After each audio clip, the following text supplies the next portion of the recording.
Exam का pressure? मैं हूं ना। अभी सब्सक्राइब करो हमारे new channel the Gaurav Jain clips.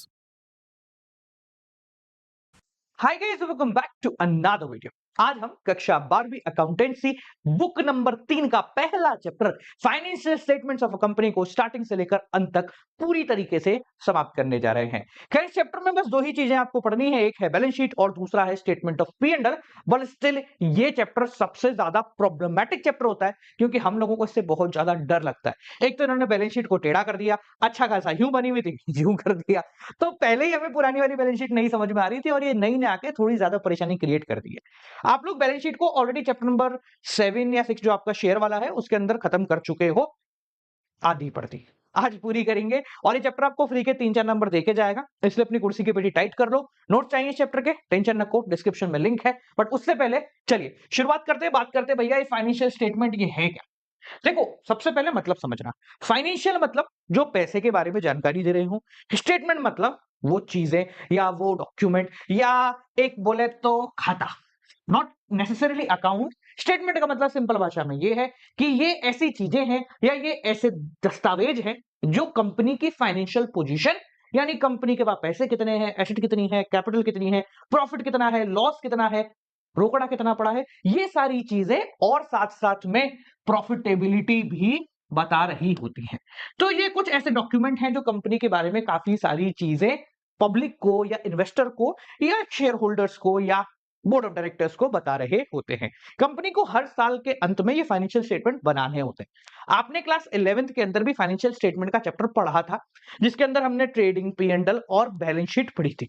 तीन चीजें पढ़ी थी, आपको याद होगा, trading account, profit and loss account and lastly balance sheet. ये तीन चीजें हम लोगों ने देखी थी जब हमने कक्षा 11वीं के अंदर पढ़ाई की थी, तो वही चीजों को यहां पर कंटिन्यू करते हैं। कहानी यह है कि अपने क्लास 11th में जो पढ़ा था वो एक सोल प्रोप्राइटरशिप था, यानी कि इकलौता व्यक्ति था, तो उसका ट्रेडिंग भी छोटा सा था, स्टेटमेंट ऑफ पेंडल भी छोटा सा था और बैलेंस शीट में भी ज्यादा कुछ नहीं था।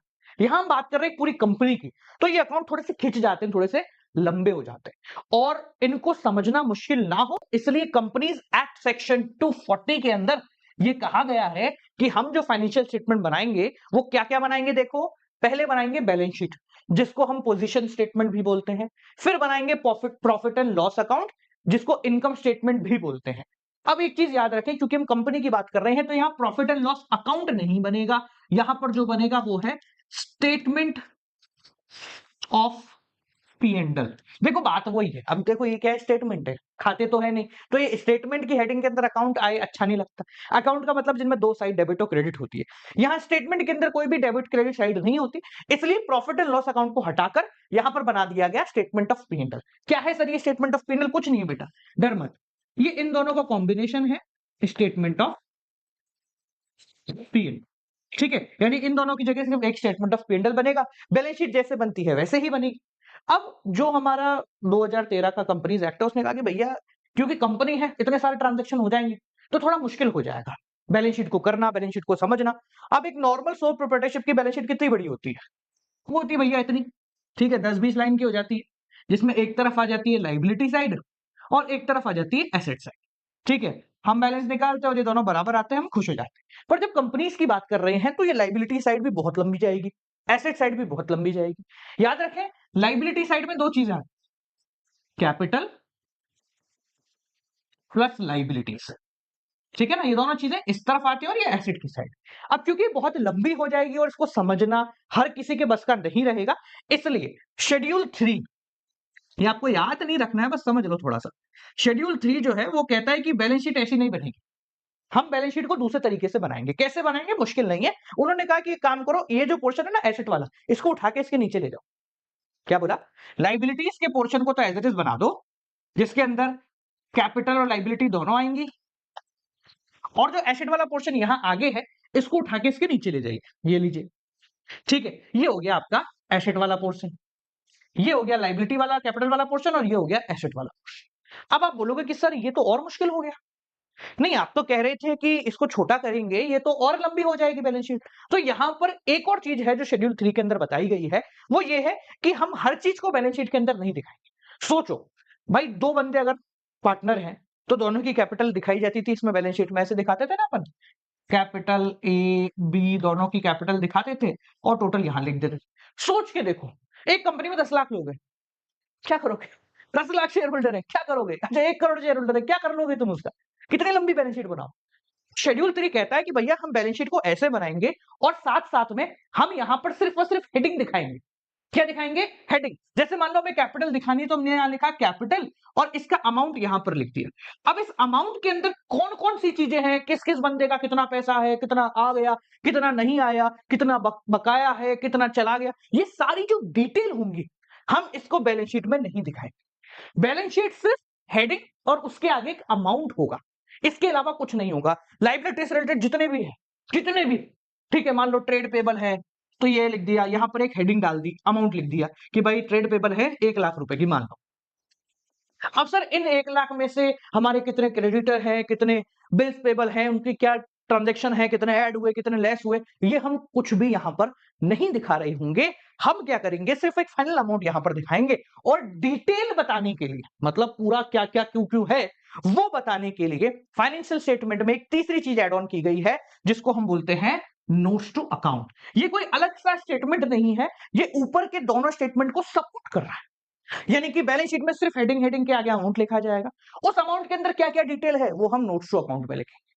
सिमिलरली जो statement of P and L है ये भी इसी फॉर्मेट में बनेगा, सिर्फ एक हेडिंग उसके आगे अमाउंट, हेडिंग उसके आगे अमाउंट। अब उस अमाउंट के अंदर कौन कौन सी चीज कितने कितने रुपए की है वो सब हम नोट्स टू अकाउंट की तरह बनाएंगे। ये बिल्कुल ऐसा है जैसे आप क्लास 10th के अंदर ट्राइंगल वगैरह सर्कल वगैरह क्वेश्चन करते थे ना, तो हम क्या करते थे, डायरेक्टली लिख दिया कि भाई इसका जो एरिया है वो इतना है, अब उसकी जो कैलकुलेशन है वो वर्किंग नोट में करके दिखा दी। वही काम हम यहां पर करेंगे, फाइनल अमाउंट को दिखाएंगे बैलेंस शीट में और जो पूरी कैलकुलेशन है उसको करेंगे नोट्स टू अकाउंट। क्लियर हो गया? तो ये 3 चीज हो गई। इसके बाद चौथी चीज होती है कैश फ्लो स्टेटमेंट, जो ये बताता है कि कंपनी ने पूरे साल में कितना पैसा लिया, कितना पैसा गया। ये आप आने वाले चैप्टर के अंदर डिटेल में पढ़ेंगे, तो अभी इस पे ज्यादा दिमाग नहीं लगाते हैं। देखिए, कंपनी जो होती है ना, एक चीज और समझो फिर उसके बाद अपन बैलेंस शीट करना शुरू करेंगे। उसको बाय लॉ ये चीज करनी पड़ती है कि हर साल अपनी एनुअल रिपोर्ट्स निकालनी पड़ती है।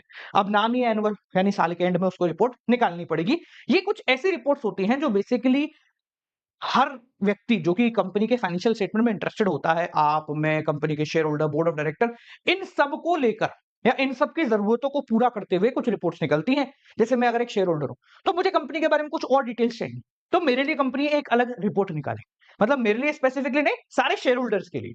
ठीक है, कौन कौन सी रिपोर्ट्स हैं देख लीजिए। सबसे पहले जैसे मान लो बोर्ड ऑफ डायरेक्टर्स के लिए कंपनी रिपोर्ट्स निकालती है कुछ अलग अलग तरीके की। मैं शेयर होल्डर हूं तो ऑडिटर्स की रिपोर्ट निकलेगी जो बताएगी भाई कंपनी ने कैसे क्या काम किया, मेल पे आती है।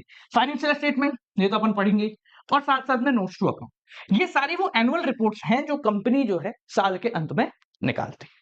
क्लियर हो गया? अब अपन डीप डाउन करते हैं एक एक करके, जो ये है ना परेशानी वाली, ये सबसे पहले तो आगे तुम्हारी बैलेंस शीट, कब ये क्या है और ये कैसे टेढ़ी मेढ़ी बनेगी, इसको देखते हैं डिटेल में, एक एक एलिमेंट को समझते हैं, उसके बाद स्टेटमेंट ऑफ पिंडल को समझेंगे। ठीक, चलिए देखो भाई, तो ये हमारे सामने ना एक बैलेंस शीट है। मैं इसको थोड़ा सा चौड़ा करता हूं और पहले आपको समझाता हूं कि बैलेंस शीट मतलब क्या क्या रखती है अपनी जिंदगी में। देखिए, ये आपके सामने बैलेंस शीट है, जैसा मैंने आपको पहले भी बताया था वही चीज यहां पर रिपीट कर रहा हूं। जो बैलेंस शीट हम ऐसे बनाते हैं ये वही बैलेंस शीट है, डरने की जरूरत नहीं है। यहाँ लाइबिलिटी साइड होती है, यहाँ एसेट साइड होती है। लाइबिलिटी साइड में दो चीजें आती है, कैपिटल प्लस लाइबिलिटी, और एसेट साइड में पूरा आता है एसेट। क्योंकि कंपनी के बारे में बात कर रहे हैं, कैपिटल वर्ड यूज करना थोड़ा सा चीप हो जाएगा, तो हम यहां पर जो शब्द इस्तेमाल करेंगे वो क्या है, इक्विटी। भाई कंपनी है तो शेयर होल्डर वगैरह है, तो यहां पर कैपिटल वर्ड यूज करने की जगह हम इक्विटी या शेयर होल्डर फंड का इस्तेमाल कर रहे होंगे। अगर इस बैलेंस शीट को हम डिटेल में देखें तो देखो ये बिल्कुल ऐसी ही है। इसके दो पोर्शन आपको दिख रहे होंगे। कौन कौन से पोर्शन देखिए, एक पोर्शन तो ये है पूरा और एक पोर्शन ये है पूरा।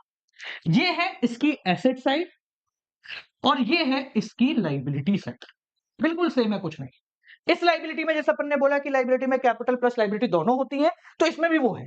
जो ये तीसरे नंबर से लेकर के ये पोर्शन है, ये है लाइबिलिटी वाला पोर्शन डिटेल्ड, और जो ये वाला पहले नंबर से लेकर के दूसरे नंबर का ये पूरा पोर्शन है, ये है कैपिटल वाला पोर्शन। बिल्कुल एग्जैक्टली सेम है, कोई भी फर्क नहीं। वापस समझ लीजिए, ये दो साइड है इसकी, ये लाइबिलिटी साइड, ये एसेट साइड। लाइबिलिटी साइड में भी दो पोर्शन होते हैं बैलेंस शीट में, एक होता है कैपिटल, एक होती है लाइबिलिटी। तो जो फर्स्ट और सेकंड है ये इतना पोर्शन, अभी आपको अगर नहीं दिख रहा है तो क्वालिटी अच्छी कर लो, ठीक है। 1 और 2 जो है ये कैपिटल को डिफाइन करता है, और जो 3 और 4 है ये लाइबिलिटीज को डिफाइन कर रहा है। समझ गए? अब एक एक करके अंदर चलते हैं और देखते हैं कि भैया किसमें क्या, और भाई किसमें क्या आ रहा होगा। पूरी मिट गई है तो 1 मिनट रुको, हट जाएगा क्या? 1 मिनट, आजा भाई। हम्म हम्म, तू सब गायब हो जा, अपन इसी के अंदर सब कुछ समझेंगे, देखो बढ़िया तरीके से। पूरे सब चला गया। 1 मिनट रुको, मुझे लान दो इसको। बैलेंस शीट पेज नंबर 2 पे है, ठीक है जी। आगे बैलेंस शीट साइड हो जा भाई थोड़ा सा, ठीक है। चलिए देखिए, तो अब अपन एक एक करके सब चीजों को समझते हैं। आपके जो क्वेश्चंस आते हैं वो कैसे आते हैं, वो आपको कोई भी एक एलिमेंट दे देंगे। जब देखो क्योंकि इसके अंदर सिर्फ हेडिंग हेडिंग होती है, तो आपको कोई भी एलिमेंट दे देंगे, पूछ लेंगे भैया बैलेंस शीट के अंदर कौन सी हेडिंग के अंदर आता है। हेड और सब हेड इसको बोलते हैं। पहले एक एक करके एक एक एलिमेंट को समझते हैं। सबसे पहले पकड़ते हैं स्टार्टिंग से, थोड़ा सा जूम हो जा भाई और यहां आ जा। पहले सिर्फ लाइबिलिटी वाले पोर्शन को देखते हैं, फिर अपन इक्विटी और कैपिटल पे चलेंगे। देखिए भैया, सबसे पहले जो है वो है इक्विटी एंड लाइबिलिटी। ये है आपकी साइड, जो एक होती है ना एसेट साइड, एक होती है लाइबिलिटी साइड। तो ये लाइबिलिटी साइड की हेडिंग है जिसको बोलते हैं इक्विटी एंड लाइबिलिटी।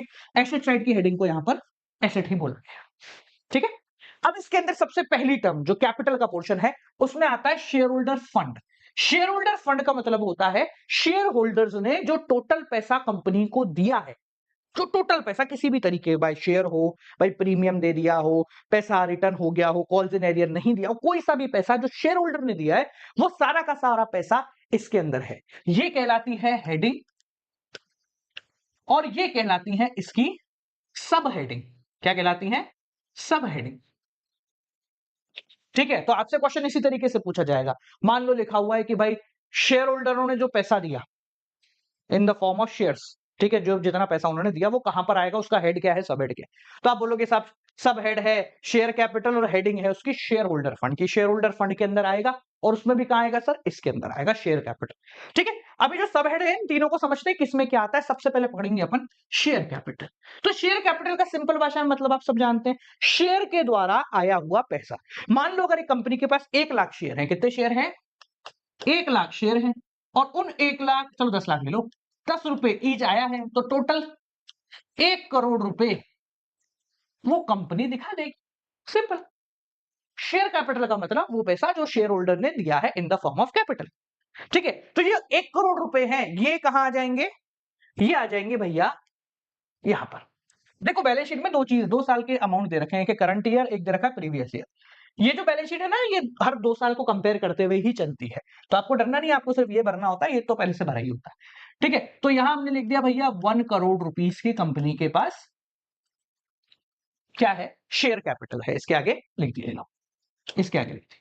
अब सवाल उठता है कि सर ये 1 करोड़ रुपए आए कैसे। अपने को पता है सर 10 लाख शेयर हैं, 10 रुपए ईच, तो 1 करोड़ हो गए। पर ये चीज हम यहां नहीं दिखाएंगे, हम यहां लिखेंगे सब नोट नंबर 1 में जाके देख लो, आपको जो भी देखना है सब कुछ वहां पर लिखा हुआ है, ठीक है जी। तो चलो सब कुछ वहां पर चलते हैं, बनाते नोट नंबर 1।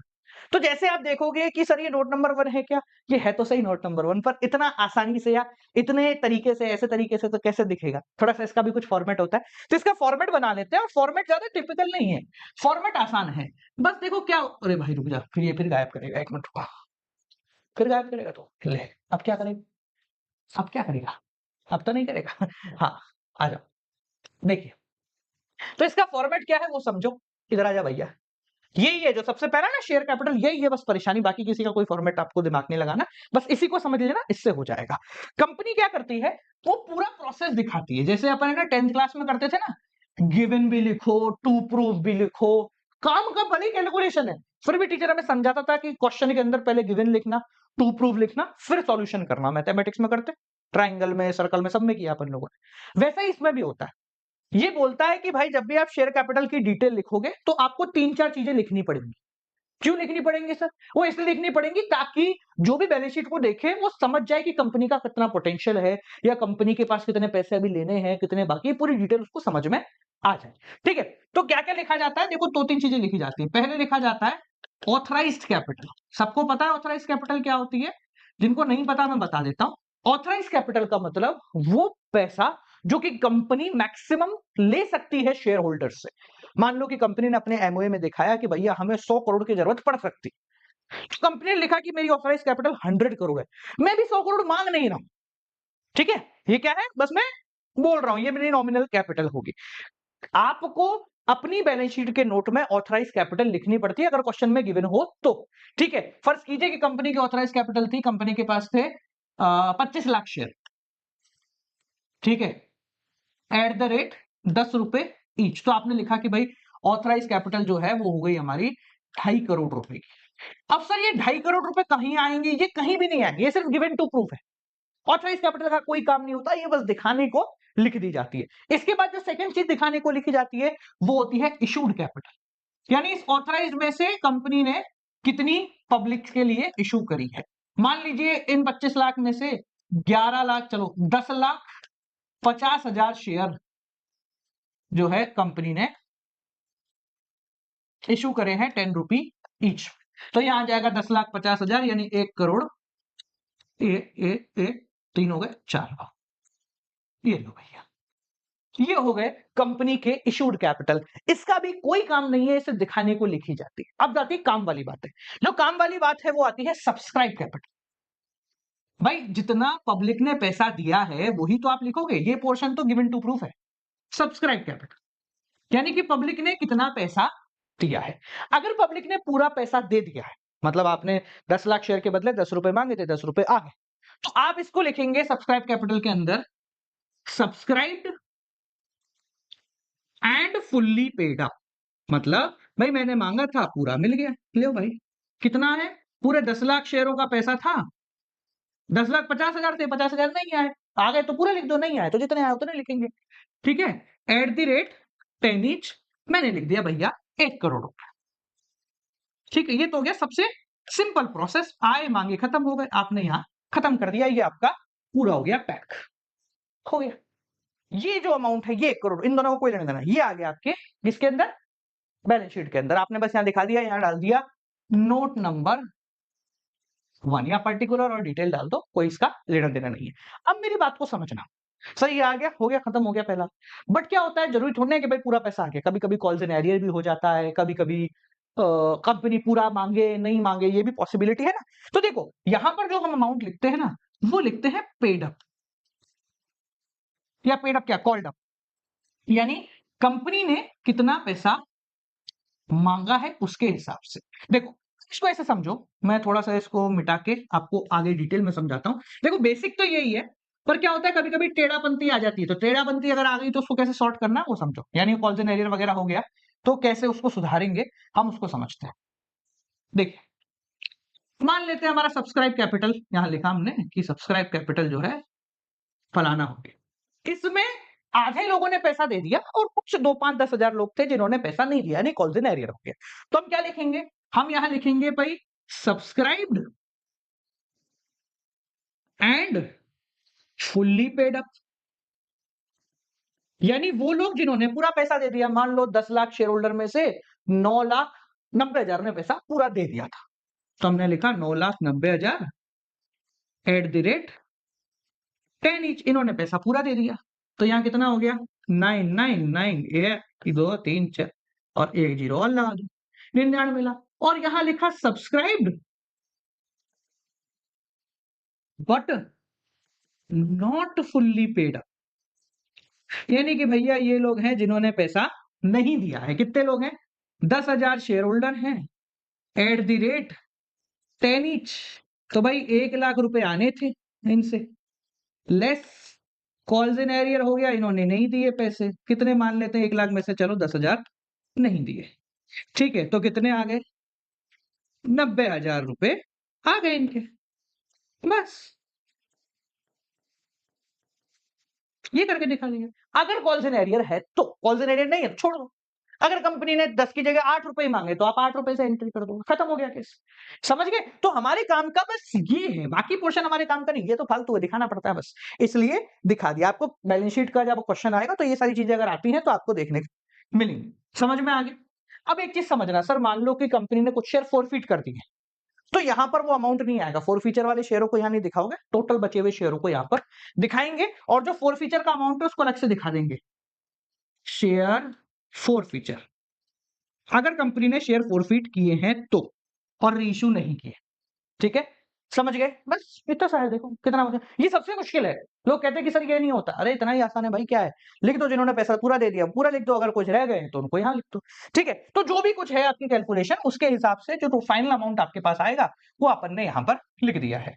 ठीक है? जैसे अपन मानते हैं कि भैया अभी जो अपन ने कैलकुलेशन करी, उसमें पूरे 1 करोड़ तो नहीं आए, 99,90,000 आ गए। हमने यहाँ लिख दिया 99,90,000। ठीक है? पहली हेडिंग समझ गए, शेयर कैपिटल। अब अगर आपसे कोई पूछ ले कि एक बात बताइए भैया, बैलेंस शीट है जिसके अंदर है subscribed and fully paid up, share holder ने जो पैसा दिया वो कहाँ आएगा? तो आप आसानी से बता सकते हो, सर शेयर होल्डर फंड के अंदर जो शेयर कैपिटल है उसमें लिखा जाएगा ये पैसा। क्लियर? सेकंड एलिमेंट, जो दूसरा एलिमेंट है, कहां बताएं, इसको ऊपर की तरफ बताते हैं। दूसरा एलिमेंट है जिसकी हेडिंग है रिजर्व एंड सरप्लस। यहां से जितने भी है ना, वो सब ज्यादा डिटेल्ड नहीं है, वो सब बहुत बच्चों वाले हैं। क्या क्या है सर रिजर्व एंड सरप्लस? थोड़ा जूम करते हैं ताकि आपको दिख जाए भैया। ठीक है, आ जा भाई। हाँ, यहाँ है। देखिए सेकंड एलिमेंट क्या है, रिजर्व एंड सरप्लस। वही है फाइनल रिजर्व एंड सरप्लस का जितना भी अमाउंट होगा वो आप लिख दोगे बैलेंस शीट में। भाई 5 लाख का रिजर्व है, 10 लाख का रिजर्व है, वो लिख दिया। इसकी जो डिटेलिंग होगी उसके लिए अगेन हम वही वर्किंग नोट बनाएंगे। वर्किंग नोट नंबर 2 यहां पे भी लिख देंगे 2 नंबर। ठीक है? अब बार बार कौन बनाए, मैं आपको अमाउंट समझाता हूं कि क्या क्या चीजें इसके अंदर आती हैं। ठीक है? तो क्या क्या आती है देखो रिजर्व एंड सरप्लस में। पहले बात करते हैं रिजर्व। रिजर्व का मतलब क्या होता है बेटा, वो पैसा जो आपने साइड करके रख दिया है ताकि भविष्य में अगर कोई दिक्कत हो तो आप उसको सुधार दो। जैसे सिक्योरिटी प्रीमियम का पैसा, लिखो यहां पर, सिक्योरिटी प्रीमियम का पैसा हो गया, कैपिटल रिजर्व हो गया, या कोई भी और रिजर्व जिसको आप जानते हो, वो सब इसके अंदर आता है। ठीक है? और इसमें लिखा हुआ है सरप्लस। सरप्लस का सिंपल भाषा में है प्रॉफिट, यानी कि statement of P and L, statement of P and L का बैलेंस। ठीक है? यानी कि इस साल हमें कितना प्रॉफिट हुआ। तो इसके अंदर क्या क्या आता है, हर प्रकार का रिजर्व जो कंपनी ने बनाया है आगे भविष्य के लिए, और सरप्लस यानी स्टेटमेंट ऑफ पी&एल का प्रॉफिट। आपसे कोई क्वेश्चन पूछ ले, साहब इस साल कंपनी को प्रॉफिट हुआ है, वो बैलेंस शीट में कहां दिखेगा? अरे कहीं नहीं दिखेगा भाई साहब, वो शेयर होल्डर फंड में रिजर्व एंड सरप्लस की कैटेगरी के अंदर दिख जाएगा। ठीक है? और भी कोई रिजर्व है तो आपके इसकी कैटेगरी में आ जाएंगे। अब जो यहाँ तीसरा एलिमेंट है, वो डिटेल आप इसमें लिखोगे, और जो फाइनल अमाउंट होगा वो यहां पर एड ऑन कर दिया जाएगा। ठीक है? मान लो ये फाइनल अमाउंट है, 2 नंबर लिखा, जो भी अमाउंट आपका आया XYZ वो यहां लिख दिया। तीसरी चीज, money received against share warrant. अब देखो इस बार की बैलेंस शीट में ना कुछ ऐसी चीजें हैं जो आपके किसी काम की नहीं। मैं आपको मतलब समझा देता हूं, पर बता दूंगा कि भाई इनमें से कुछ भी नहीं आने वाला है। ठीक है? Money received against share warrant का मतलब क्या होता है कि मैंने अपने शेयर होल्डरों को शेयर के वारंट्स दे दिए। वारंट्स देने का मतलब मैंने बोल दिया भाई 10 रुपए पे तुमको मैं शेयर दे दूंगा, पर अभी तक दिया नहीं, मैं दे दूंगा तुम्हें, मैंने वो क्या कहते हैं कमिटमेंट कर दिया। तो वो होता है शेयर वारंट्स दे देना कि भाई इसके बदले में शेयर आपको मिल जाएंगे थोड़े समय बाद। ठीक है? तो ये आपके कोर्स में बिल्कुल भी नहीं है। नहीं होने का मतलब है कि ये अभी तक अपन ने कहीं भी नहीं पढ़ा है। तो ये इससे रिलेटेड चीज जो है ये आपके पेपर में नहीं आने वाली। तो ये बस दिखने वाला अमाउंट है, तो इसको लेकर डरने की जरूरत नहीं है। सेकंड जो चीज यहां पर लिखी है वो है share application money pending allotment. कितना बड़ा नाम है, share application money pending allotment. मतलब क्या है, share application money, share application का पैसा पेंडिंग अलॉटमेंट, यानी कि आपने पैसा ले लिया है पर अब तक अलॉटमेंट नहीं हुआ है। यानी कि अगर आप शेयर वाले चैप्टर में जाओ तो आपने पहला पैसा ले लिया, ठीक है, यानी कि बैंक टू शेयर एप्लीकेशन हो गया है, पर share application to equity share capital की एंट्री नहीं हुई है। सर ऐसा कब होता है? एक ही कंडीशन में होता है, जो वो अब तो होती नहीं है कंडीशन, पर ये कब होता है, जब आपने एप्लीकेशन तो मांग लिया है बिफोर 31 मार्च, कि भाई आपने लोगों से पैसा मांग लिया 31 मार्च से पहले, और आप उनको शेयर जो अलॉट कर रहे हो वो कर रहे हो आफ्टर 31 मार्च। ठीक है? तब इसके अंदर कोई अमाउंट आता है, वरना ये खाली रहता है। तो हमने ऐसा कुछ अपनी पूरी की पूरी किताब के अंदर नहीं देखा है, नहीं पढ़ा है, तो आपके कक्षा 12वीं के अंदर ये चीज जो है ये भी नहीं पूछी जाने वाली है। So you don't have to worry about it कि सर इसके अंदर क्या आएगा, और इसके डर को भी यहां से समाप्त कर देते हैं। समझ में आ गया? तो ये हो गया आपका पूरा इक्विटी एंड लायबिलिटी में इक्विटी पोर्शन, जिसमें अपन ने पढ़ा शेयर होल्डर फंड के अंदर क्या आता है। सबसे पहले शेयर कैपिटल, शेयर के द्वारा आया हुआ पैसा कोई कॉल्सन एरियर वगैरह है तो वो हटा देते हैं। रिजर्व एंड सरप्लस, जो भी तुम्हारे पास रिजर्व पड़े हैं, जो भी सरप्लस का पैसा है, प्रॉफिट वगैरह है, वो इसमें आ जाता है। इसके बाद जो नेक्स्ट पोर्शन है वो है लाइबिलिटीज, नॉन करंट और करंट लाइबिलिटी। यहां पर नॉन करंट और करंट लाइबिलिटी पढ़ने से पहले एक बहुत इंपॉर्टेंट पॉइंट है जो आपको पढ़ना है, जिसके बाद आपकी सोच में थोड़ा सा बदलाव आ जाएगा। उस पॉइंट का नाम है ऑपरेटिंग साइकिल। क्या है? Operating cycle. देखो, कंपनी की बात कर रहे हैं अपन, तो इसको समझना बहुत जरूरी है। ऑपरेटिंग साइकिल का मतलब क्या होता है कि मैंने कोई एसेट या रॉ मटेरियल लिया, उसको बनाया, बनाने के बाद उससे सामान फाइनल आउटपुट बना, वो सामान फाइनल आउटपुट स्टोर में गया, वहां से बिका, बिक के वापस मेरे पास पैसा आ गया। इस पूरे प्रोसेस को बोलते हैं ऑपरेटिंग साइकिल। यानी कि कितना समय लगता है मुझे पैसा लगा के कुछ लेने से लेकर के उस पैसे को प्रोडक्ट में कन्वर्ट करके वापस से कैश लाने से। ये 10 रुपए का रॉ मटेरियल लेके आया, उसको बना बनू के स्टोर पे लगा के बेच दिया और वो वापस आके मेरे को 15 रुपए दे गया। तो ये जो पूरा टाइम फ्रेम है इसको बोलते हैं ऑपरेटिंग साइकिल। कंपनीज की ऑपरेटिंग साइकिल छोटी बड़ी हो सकती है, ठीक है। जनरली ये माना जाता है कि अगर आपको क्वेश्चन में नहीं गिवन है तो ऑपरेटिंग साइकिल की लेंथ हम मानते हैं 12 महीने। कितनी मानते हैं? 12 महीने। बट ये कम ज्यादा होती है, हर कंपनी की अलग होती है, ठीक है। But if not mention we consider it as 12 month.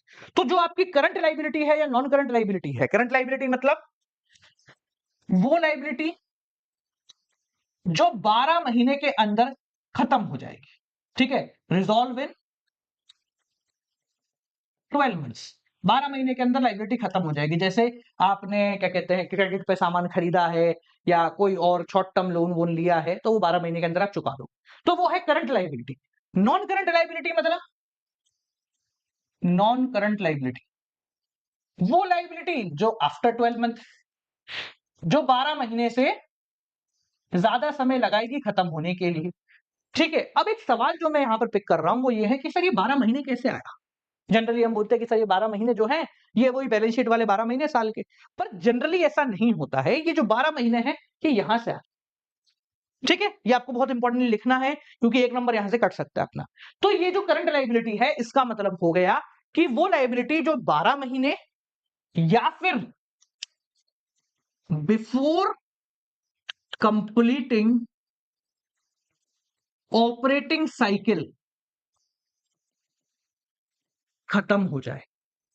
समझ गए? यानी कि करंट लाइबिलिटी का मतलब वो लाइबिलिटी है जो पूरी इस ऑपरेटिंग साइकिल के खत्म होने से पहले समाप्त हो जाए। जैसे रॉ मटेरियल खरीदने के लिए मैंने लोन लिया था, वो पूरा सामान बिकने से पहले वो लोन मैंने चुका दिया, तो ये हो गई करंट लाइबिलिटी, क्योंकि एक पूरा चक्कर घूमने से पहले ही मेरा लाइबिलिटी खत्म हो गया, ठीक है। आप 12th में हो, एमसीक्यू आ सकते हैं, सीयूईटी दोगे, इसलिए ये टॉपिक समझाना जरूरी है। बस फर्क इतना है, दोनों में कोई फर्क नहीं जो अब तक आपने समझा था और जो आप समझ रहे हो। फर्क बस इतना है कि हम यहां कह रहे हैं कि करंट लाइबिलिटी या नॉन करंट लाइबिलिटी दो चीजों से डिफाइन होगी, या तो 12 महीने if not mentioned in question, या फिर आपकी ऑपरेटिंग साइकिल। जैसे क्वेश्चन में दे दिया भाई कंपनी की ऑपरेटिंग साइकिल है 6 महीने, एक लाइबिलिटी है जो 8 महीने के बाद डिसॉल्व हो गई, तो क्या वो करंट होगी नॉन करंट होगी? आप बोलोगे सर वो नॉन करंट होगी, क्योंकि वो एक ऑपरेटिंग साइकिल के बाद खत्म हो रही है। बस एक नंबर में ये क्वेश्चन आता है, इसलिए मैंने आपको ये कॉन्सेप्ट समझाया है, ठीक है। चलिए वापस आ जाते हैं अपने इसी कॉन्सेप्ट पे। यहां पे भी आफ्टर कंप्लीटिंग ऑपरेटिंग साइकिल होगा, ठीक है। Let's get back to the point, ठीक है जी। हाँ जी, non current liability. Non current liability का मतलब क्या है? नॉन करंट लाइबिलिटी का मतलब वो लाइबिलिटी जो 12 महीने या उससे ज्यादा समय तक चल रही होती है, या फिर एक ऑपरेटिंग साइकिल से ज्यादा लंबे समय तक चलती है। इसके अंदर क्या आता है सर? ये है वही हेडिंग, और ये सारी हो गई सब हेडिंग। तो कंपनी क्या करती है, लॉन्ग टर्म बोरिंग के आगे दिखाएगी भैया देखो, इधर आ जा, लॉन्ग टर्म लाइबिलिटी के आगे तो कुछ नहीं आएगा। इसकी जो ये है सब हेडिंग, इसके आगे लिखेंगे लॉन्ग टर्म बोरिंग। मान लो कंपनी ने लिखा 10 लाख की हमारे पास बोरिंग है।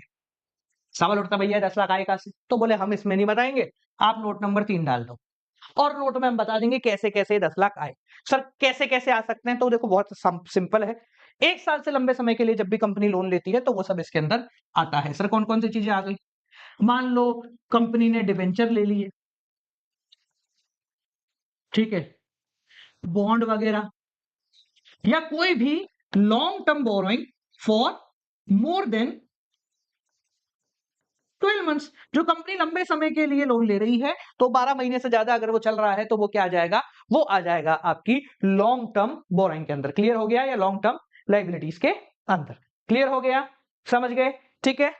और भी जो भी लॉन्ग टर्म लोन होंगे वो सब इसमें आ जाएंगे। सेकंड इसके अंदर जो अमाउंट आता है वो आ गया डेफर्ड टैक्स लायबिलिटी। ये एक छोटा सा पॉइंट है। डेफर्ड टैक्स लायबिलिटी का मतलब देखो, कंपनी की जो इनकम है ना वो दो प्रकार की होती है। एक तो होती है उसकी अकाउंटिंग इनकम, और एक होती है उसकी टैक्सेबल इनकम, यानी कि जो टैक्स अथॉरिटीज के हिसाब से जो आपको इनकम टैक्स देना है वो वाली इनकम। और अकाउंटिंग इनकम का मतलब भैया मेरा जो अकाउंटेंट है उसने जो अकाउंट के प्रोसेस वगैरह लगाए, कन्वेंशन प्रिंसिपल वो सब लगाने के हिसाब से उसकी इनकम कितनी बनती है, तो उसके हिसाब से हम क्या करते हैं, टैक्स की पेमेंट कर देते हैं। तो अगर हमारी अकाउंटिंग इनकम ज्यादा निकल कर आती है, टैक्सेबल इनकम कम है, अकाउंटिंग इनकम ज्यादा निकल रही है ना, मतलब हमने भैया टैक्स दिया 10 लाख के हिसाब से और पता लगा कि भैया हमारी जो अकाउंटिंग इनकम है वो 12 लाख के हिसाब से, तो ये जो बचा हुआ 2 लाख है इसके ऊपर आपको टैक्स और देना पड़ेगा वरना इंक्वायरी आ जाएगी।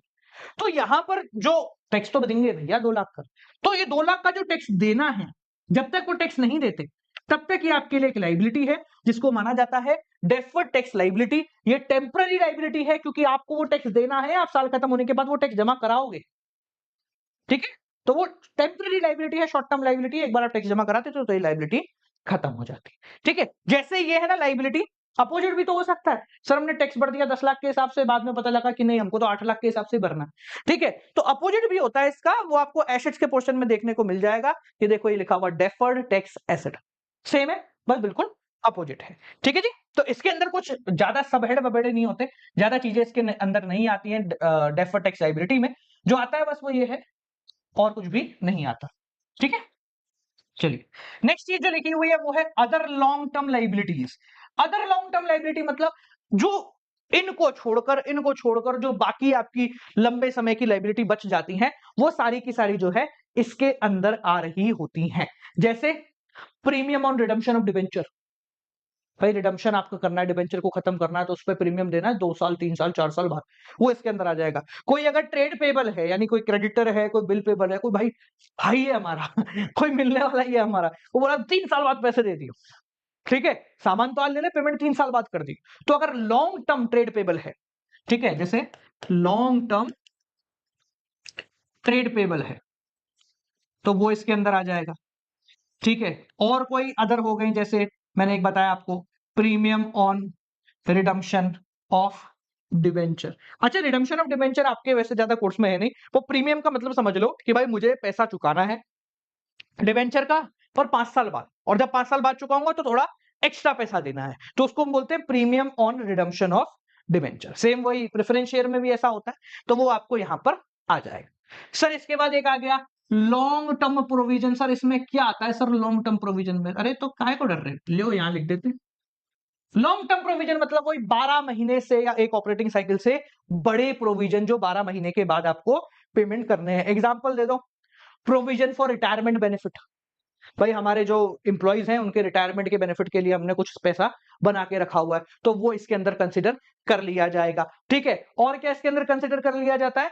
प्रोविजन फॉर वारंटी क्लेम्स, ये एक दो हेडिंग है, ये पूछते हैं आपको, ठीक है ना। जैसे आपको दे देंगे भाई प्रोविजन फॉर रिटायरमेंट बेनिफिट, कहां पर आएगा, तो आप बताओगे साहब लॉन्ग टर्म प्रोविजन है, ठीक है। प्रोविजन फॉर लिखा गया, एक मिनट को, एक तो ना इस वाले में मिटाने की बड़ी दिक्कत हो रहा है भाई, रुक जा, इसलिए मैं इसको इस्तेमाल नहीं करता, तो पूरा ही मिट जा, है ना। हाँ ठीक है, तो इधर जोड़ गया, ठीक है जी। हाँ, प्रोविजन फॉर रिटायरमेंट बेनिफिट, ठीक है, ये आपका हो गया। दूसरा आपके है प्रोविजन फॉर वारंटी क्लेम्स, कोई वारंटी है तो उसका क्लेम आ गया। जैसे मान लो हमने एसी खरीदा, उस पर अपने वारंटी ले ली, भाई 3 साल तक की वारंटी है एसी। कंपनी कैसे दिखाएगी? तो कंपनी जिस समय कंपनी ने एसी बेचा है उससे लेकर के 3 साल तक क्लेम देना है, तो उसके लिए कंपनी पहले से प्रोविजन बना के रखती है, ठीक है। तो प्रोविजन फॉर वारंटी क्लेम्स वो भी इसके अंदर आता है, ठीक है। तो लॉन्ग टर्म हो गए अपने। कोई आपसे पूछ ले, अच्छा एक बात बताओ रिटायरमेंट बेनिफिट का प्रोविजन है वो कहां पर आएगा? अरे आप बोलोगे भैया रिटायरमेंट बेनिफिट है लंबे समय का होता है। देखो क्या है, इस बैलेंस शीट में जब भी हेड और सब हेड आपको बताने होंगे ना, तो आपको थोड़ा सा दिमाग लगाना पड़ेगा। जैसे मैंने बोला प्रोविजन फॉर रिटायरमेंट बेनिफिट, यार प्रोविजन है, रिटायरमेंट पे देना है, तो ऑब्वियस सी बात है लंबे समय का प्रोविजन है। लंबे समय मतलब नॉन करंट लाइबिलिटी, हो गया आपका काम। Non current liability, long term provision, ये हो गया हेड, ये हो गया सब हेड, इतना सा। ठीक है, चलिए इसके बाद बात करते हैं अपन करंट लाइबिलिटी। तो करंट लाइबिलिटी तो बहुत आसान है, ये अपन सब पढ़ चुके हैं। कौन कौन सी सर? शॉर्ट टर्म बोरिंग, कम समय के लिए की गई बोरिंग। भाई कम समय 2-4 महीने 6 महीने को जो है आपने लोन ले लिया, बैंक ओवरड्राफ्ट है, कैश क्रेडिट है, ये सारा पैसा आपका इसमें मतलब 1 साल से कम समय पे जब भी आपने लोन लिया है तो वो सब कुछ इसके अंदर कंसीडर कर लिया जाता है। ठीक है, किसी पार्टी से लोन ले लिया है कुछ और। ट्रेड पेबल, वही क्रेडिटर्स और bill paper, bill paper generally इसी के अंदर आता है। लॉन्ग टर्म तो कभी हो गए तो हो गए, वरना इसी के अंदर कंसिडर कर लिया जा रहा होता है। इसके बाद तीसरा आता है आपका अदर करंट लाइबिलिटी, मतलब जो ऊपर किसी भी दो के अंदर नहीं आया है वो इसके अंदर आ जाएगा। इसको मैं थोड़ा अलग से दिखाता हूं आपको, क्योंकि क्या इससे रिलेटेड सवाल बन जाता है। छोटा हो जा भाई, है ना, यहां दिखा रहा हूं मैं आपको, इधर आ जा भाई। ठीक है, यहां दिखा रहा हूं other current liability, other current liability. इसमें जो सबसे इंपॉर्टेंट है वही एक अमाउंट जो होगा वो यहां आ जाएगा। अब इसकी जो डिटेल है वो आपके नोट्स टू अकाउंट के अंदर कंसिडर कर ली जाएगी। ठीक है, जैसे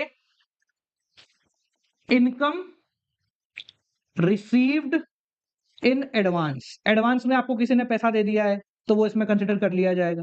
ठीक है, कॉल्स इन एडवांस है, शेयर होल्डर ने जो पैसा दिया एडवांस में वो भी यहां पर कंसिडर कर लिया जाएगा। और कोई ऐसा पैसा जो आपने पहले ही क्या कहते हैं आपको देना था पर आपने दिया नहीं, ठीक है, या जैसे क्या बोलता हूं आउटस्टैंडिंग, तो मान लो इंटरेस्ट अक्रूड ऑन बोरोइंग, जो आपको देना था पर आपने दिया नहीं, तो वो भी इसी के अंदर कंसिडर कर लिया जा रहा होगा। समझ में आ गया? इसके अलावा अगर आपका जीएसटी का पैसा बाकी है, आउटपुट जीएसटी वीएसटी, तो वो भी इसमें आएगा। ठीक है, नेक्स्ट है आपका शॉर्ट टर्म प्रोविजन, लास्ट तक।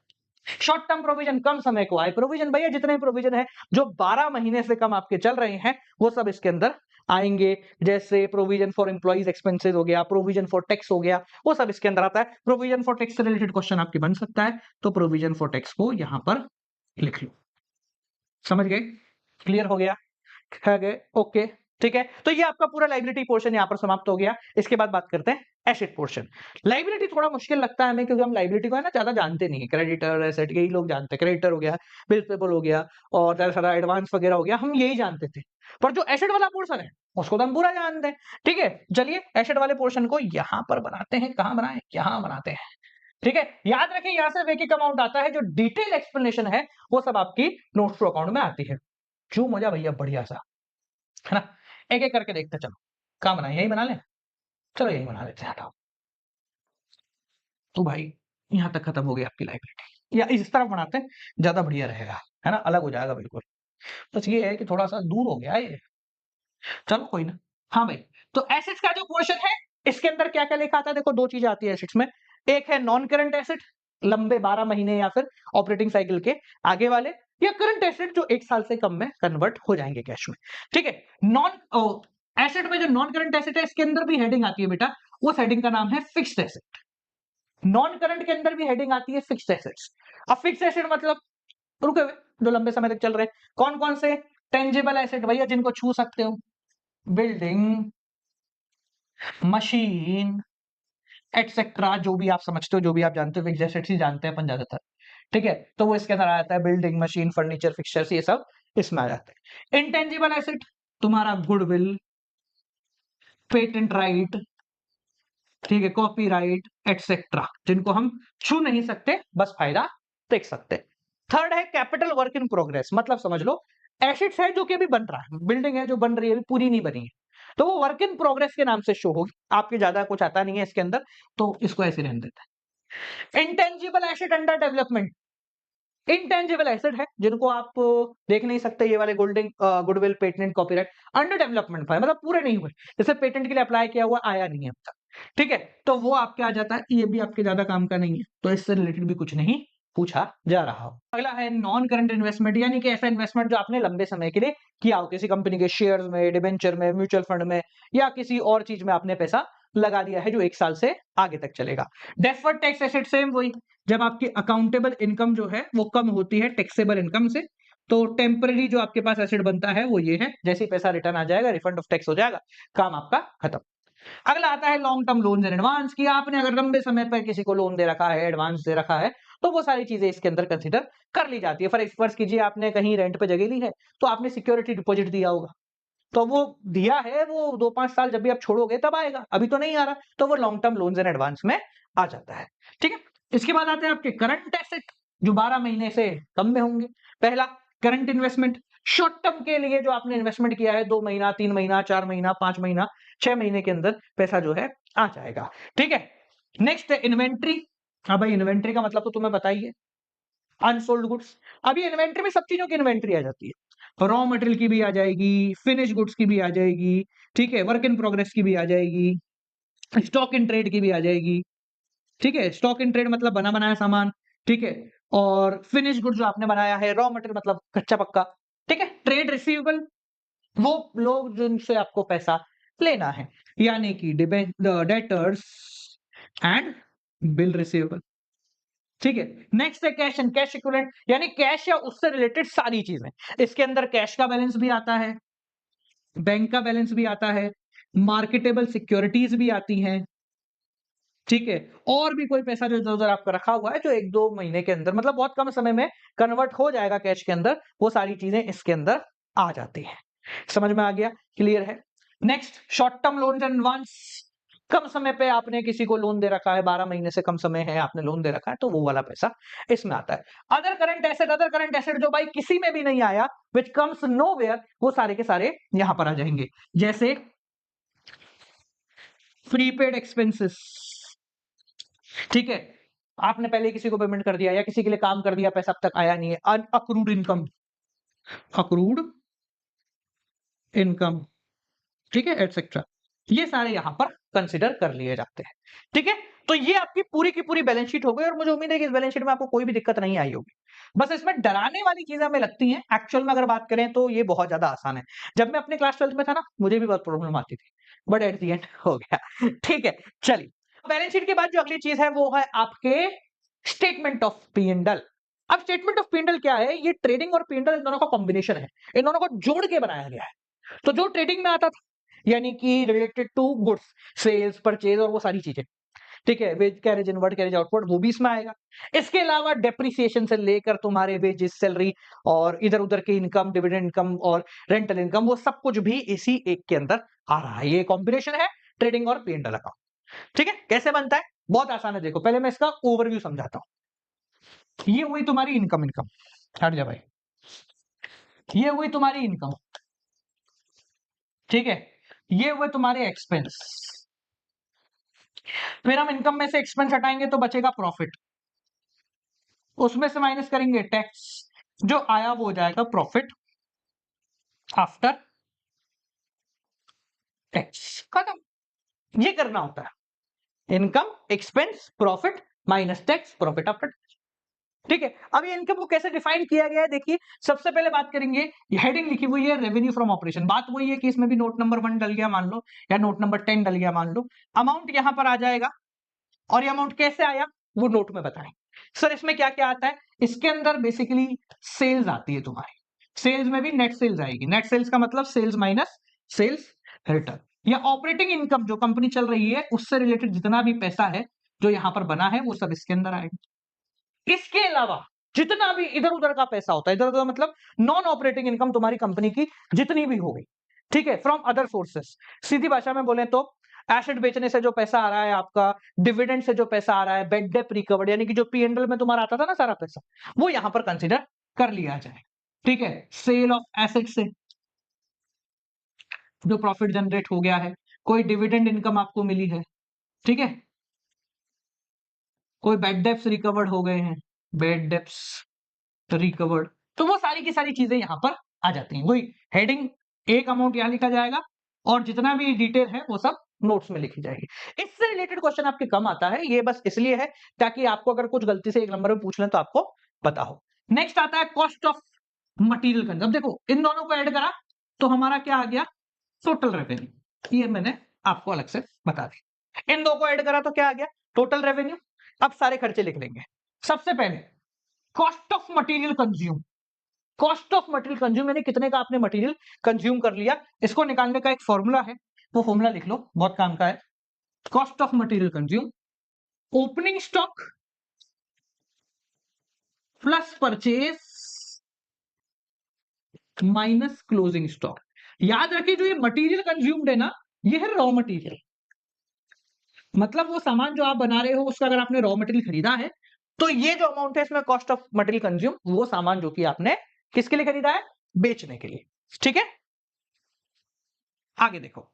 नेक्स्ट है purchase of stock in trade, यानी कि जो आपने स्टॉक इन ट्रेड, जो बेचने के लिए आपने सामान रखा है, बनाया नहीं, बेचने के लिए रखा है, वो यहां पर कंसीडर कर लिया जाएगा। जो सामान खरीदा है फॉर रीसेलिंग, ये तो आप बना रहे हो, ये रीसेलिंग के लिए जो खरीदा है वो यहां पर। नेक्स्ट है चेंज इन इन्वेंट्री, इन्वेंट्री में चेंज। रॉ मटेरियल तो यहां पर खत्म हो गए, इसके अलावा आपके पास जो इन्वेंट्री बनी किसकी, फिनिश गुड्स की, बना बनाया सामान रखा है, वर्क इन प्रोग्रेस कोई सामान बन रहा है वो, स्टॉक इन ट्रेड, ये जो बेचने के लिए आपने सामान खरीदा है, एक सामान खुद ने बनाया, एक बेचने के लिए खरीदा, तो वो यहां पर आ जाएगा। ये कैसे निकालते हैं, change in inventory, closing minus opening. ठीक है, नेक्स्ट है एम्प्लॉय को बेनिफिट देने वाले सारे एक्सपेंसेस। इसमें वेजेस आता है, इसमें सैलरी आता है, इसमें बोनस आता है, इसमें स्टाफ के वेलफेयर एक्सपेंस आते हैं, यानी डायरेक्ट प्लस इनडायरेक्ट सारे के सारे यहां पर कंसीडर कर लिए जाते हैं। नेक्स्ट है आपका फाइनेंस कॉस्ट। फाइनेंस मतलब भाई पैसे लिए कहीं से लोन पे, तो उसको लेने का खर्चा, जैसे इंटरेस्ट ऑन बोरोइंग। अब ये मत बोला सर बोरोइंग आता है क्या, अरे बोरोइंग क्यों आएगा भाई, वो तो बैलेंस शीट में आ गया ना, बोरोइंग तो बैलेंस शीट में आ गया है, तो statement of P and L और ट्रेडिंग का हिस्सा है, तो इसमें क्या आ जाएगा, जैसे इंटरेस्ट आपने बोरोइंग पे लिया तो वो वाला पैसा। ठीक है, लोन प्रोसेस करने पे जो फीस लगी, लोन प्रोसेसिंग फीस। ठीक है, और भी कई सारी चीजें आती है, जैसे डिस्काउंट ऑन डिबेंचर हो गया, इशू ऑफ डिबेंचर में जो डिस्काउंट हुआ वो भी यहां पर कंसिडर कर लिया जाता है। आज फ्रेम लगता है हल्का सा, मेरे को थोड़ा सा टेढ़ा लग रहा है, बार बार बाहर क्यों जा रहा हूं, अच्छा ये इसकी वजह से है, एक मिनट रुको, इसको सेंटर में ले लेते हैं, यहाँ आ जा भाई, बाहर जाने की जरूरत नहीं। हाँ, इसके बाद है डेप्रिसिएशन एंड अमोर्टाइजेशन एक्सपेंसेस, यानी डेप्रिसिएशन, फिक्स्ड एसेट्स पे जो भी डेप्रिसिएशन लगता है आपका, वो सब इसमें काउंट कंसिडर कर लेंगे। अमोर्टाइजेशन का मतलब होता है जो आपके इंटेंजिबल एसेट है उन पे लगा हुआ जो खर्चा है वो सब यहां पर आ जाएगा। फिक्स्ड एसेट पे जो अमाउंट कम हुआ उसको डेप्रिसिएशन, और इंटेंजिबल एसेट का जो अमाउंट कम होता है उसको अमोर्टाइजेशन बोलते हैं। एंड देन बाकी जितने भी आपके एक्सपेंसेस हैं, जैसे कैरेज, इनवर्ड, आउटवर्ड, ये सारे के सारे यहां पर कंसिडर होते हैं। ठीक है जी, समझ में आ गया, देखिए आगे। ठीक है, तो हमने क्या करा, देखो ये लिखी टोटल इनकम या टोटल रेवेन्यू, बस इससे आपको काम है, मैं इसको मिटा रहा हूं थोड़ा सा, है ना, ताकि आपको समझ में आए कि हम कर क्या रहे हैं। ठीक है, थोड़ा सा भाई बड़ा आ जा, हाँ ये होगा बात। अरे कहां गया, और रुक जा भाई, अपना पुराना तरीका ठीक है। हाँ भाई देखिए, चल, तो हमने यहां लिखा टोटल रेवेन्यू, ऊपर वाले दोनों को ऐड करके, फिर लिखे सारे खर्चे, फिर रेवेन्यू में से खर्चा माइनस करा तो आया प्रॉफिट बिफोर टैक्स। याद रखिए, third four, third minus four करा तो आ गया प्रॉफिट बिफोर टैक्स। ये पिछले साल का होगा, ये करंट ईयर। इसमें लगाया आपने टैक्स, जो भी रेट ऑफ टैक्स आपको गिवन है, 30%, 20%, 40%, जो भी है क्वेश्चन में, वो लगाया,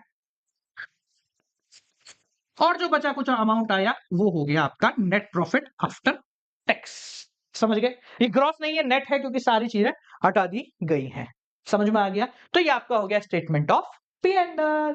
समझ गए, चलिए अब दो तीन थ्योरी के पॉइंट हैं जो आपको ध्यान रखने हैं। सबसे पहला, सर ये फाइनेंशियल स्टेटमेंट बनाए क्यों जाते हैं, फाइनेंशियल स्टेटमेंट बनाए जाते हैं ताकि फर्म का फाइनेंशियल डेटा आपको पता लगे, और जो जिम्मेदारियां हैं वो कैसे पूरी हो रही हैं इसके बारे में पता लगे, फर्म एक्चुअल में ढंगी चल रही है, खराब चल रही है, ये आपको पता चले, to present the fair value. और जो इंटरेस्टेड पार्टीज हैं, इंटरेस्टेड पार्टी कौन सी है? देखो बहुत सारी होती है। इंटरनल यूजर होते हैं, शेयर होल्डर को चाहिए जानकारी, मैनेजमेंट को चाहिए, एम्प्लॉइज को चाहिए कैसे चल रही है कंपनी। बाहर के लोगों को जानकारी चाहिए होती है, बैंकों को चाहिए लोन दें कि नहीं दें ये देखने के लिए। जो इन्वेस्टर है उसको चाहिए, या मेरी इच्छा है पैसा लगाने की तो मेरे को भी देखना चाहिए। क्रेडिटर हैं वो देखेंगे तभी वो उधार पे सामान देंगे। सेबी को देखना पड़ता है ताकि सही है गलत है पता रहे, और गवर्नमेंट की अथॉरिटीज भी देखती रहती है ताकि टैक्स की चोरी के बारे में पता रहे। ठीक है। इफेक्टिवनेस ऑफ मैनेजमेंट पता करना कि भाई मैनेजमेंट अच्छा है बुरा है, भाई जो हमने नए नए बंदे हायर किए काम के हैं या नहीं है, ये कैसे पता लगेगा? वो अगर प्रॉफिट बढ़वा रहे हैं तो। साथ साथ में कैश फ्लो कंपनी का कैसा चल रहा है, कैश फ्लो मतलब कितना पैसा आ रहा है कितना जा रहा है, इसके बारे में जानकारी चाहिए। इन्वेस्टर को भी चाहिए, क्रेडिटर को भी चाहिए, ताकि पता लगे उधार दें। बोला इनके पास तो पैसा नहीं है, उधार दे के करोगे क्या? ठीक है। अब ये तो हो गया ऑब्जेक्टिव। बात करते हैं लिमिटेशंस की। अब अकाउंट्स की बात करते हैं, लिमिटेशन तो होंगी। क्या क्या लिमिटेशन है? पहली, भैया हिस्टोरिकल रिकॉर्ड है, सब पुरानी बातें बताते हैं। नई बात कौन बताएगा? भविष्य में क्या होने वाला है ये फाइनेंशियल स्टेटमेंट नहीं बताते। क्वालिटेटिव एलिमेंट्स को इग्नोर कर दिया जाता है। यहां सिर्फ नंबरों की बात होती है। सर हम एक इमेज बना रहे हैं उसकी कोई बात नहीं कर रहा। हम क्वालिटी की बात नहीं करते, क्वांटिटी की बात कर रहे हैं। सर हम तो सबसे बेहतर क्वालिटी दे रहे हैं। प्रॉफिट हो रहा है या नहीं हो रहा है ये बता। प्राइस लेवल को इग्नोर कर दिया जाता है। भाई इन्फ्लेशन को थोड़ा ना कंसिडर करते, महंगाई बढ़ रही है इसको कंसिडर नहीं किया जाता। अकाउंटिंग प्रैक्टिस अलग अलग है भैया। कहीं स्ट्रेट लाइन मेथड लगाया जाता है डेप्रिसिएशन में, कहीं रिटर्न डाउन वैल्यू मेथड लगाया जाता है। सबका प्रॉफिट अलग अलग आता है ना। किसी को कोई कैपिटल मानता है, किसी को रेवेन्यू मान सकता है। तो ये मैनिपुलेशन होता है, इसको विंडो ड्रेसिंग बोलते हैं। बाइज हो सकता है, भाई जो बना रहा है उसका कोई इंटरेस्ट है तो उसने थोड़ा सा खेल कर दिया तो बाइज हो सकता है। और सारे यूजर्स को सेटिस्फाई नहीं करता, ऑब्वियस सी बात है। भाई फाइनेंशियल स्टेटमेंट स्टैंडर्डाइज बनते हैं, तो मुझे कुछ पर्सनली कोई एक चीज जाननी है तो उसके लिए मेरे लिए अलग से कोई नहीं बनाने वाला है। जो स्टैंडर्ड बना है आप उसी में से जो भी जानना चाहते हो वो जान लो। समझ में आ गया? क्लियर हो गया? तो वाले को ये हो गया हमारा ये चैप्टर पूरी तरीके से समाप्त। आई होप आपको समझ में आया हो। बैलेंस शीट हमने थोड़ी सी खींची है क्योंकि उससे रिलेटेड क्वेश्चन बनता है। स्टेटमेंट ऑफ P&L से रिलेटेड ज्यादा क्वेश्चन नहीं बनता, तो आपको बस जानकारी होना काफी है।